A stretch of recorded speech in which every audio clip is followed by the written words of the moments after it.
1666, année terrible. C'est le règne de la grande peste noire. En Angleterre, un jeune homme à la santé fragile reste reclus chez lui. Il s'appelle Isaac Newton. C'est un mathématicien prometteur de l'université de Cambridge. Il s'intéresse tout particulièrement au mouvement des planètes. Mais un défaut de l'oculaire de son télescope l'incite à étudier les couleurs de la lumière. Et voici comment, à 23 ans, il va faire une découverte éclatante, percer le secret des couleurs. Il se procure un prisme de verre, perce un trou dans son volet et place son prisme sur le trajet du rayon de soleil. La lumière blanche se transforme en un arc-en-ciel de 7 couleurs dites fondamentales. Mieux encore, quand toutes ces couleurs convergent vers un second prisme, elles se recombinent et recréent une lumière blanche. Pour Newton, la conclusion est sans appel. Contrairement à ce qu'on pensait depuis Aristote, les couleurs ne naissent pas de l'affaiblissement de la lumière quand elle frappe ou traverse un objet. Au contraire, la lumière blanche résulte du mélange des couleurs fondamentales qui se propagent ensemble. Quant à déterminer la nature propre de la lumière, onde ou bien corpuscule, Newton ne tranchera jamais. Pas même lorsqu'il publiera son fameux traité d'optique en 1704, car il craint par-dessus tout la controverse et il répugne à entrer dans l'arène pour défendre ses théories. Il sera pourtant violemment pris à partie plus de 60 ans après sa mort.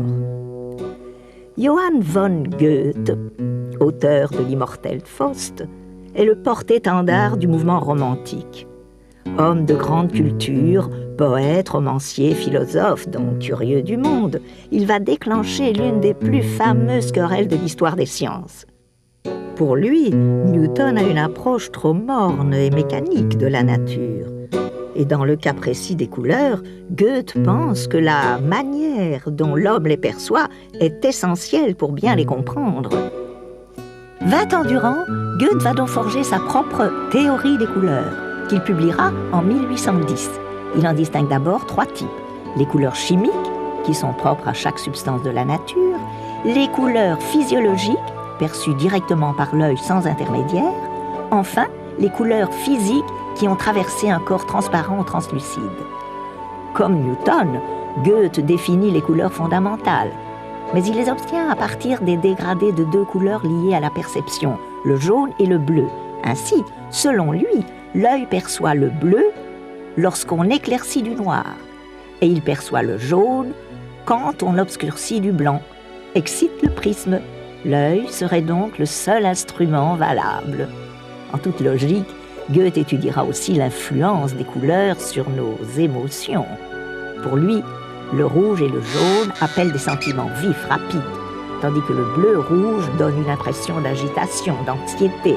D'autres couleurs seront plutôt lucides ou sérieuses, puissantes ou mélancoliques. C'est ainsi que Goethe, par cette vision éminemment romantique de la nature, ouvrit la voie à une approche physiologique de la couleur. De nombreux artistes s'inspireront de ces jeux d'ombre et de lumière pour harmoniser leur palette. Et grâce à lui, les architectes, ou plus tard les psychologues, se souviendront que les couleurs suscitent des émotions.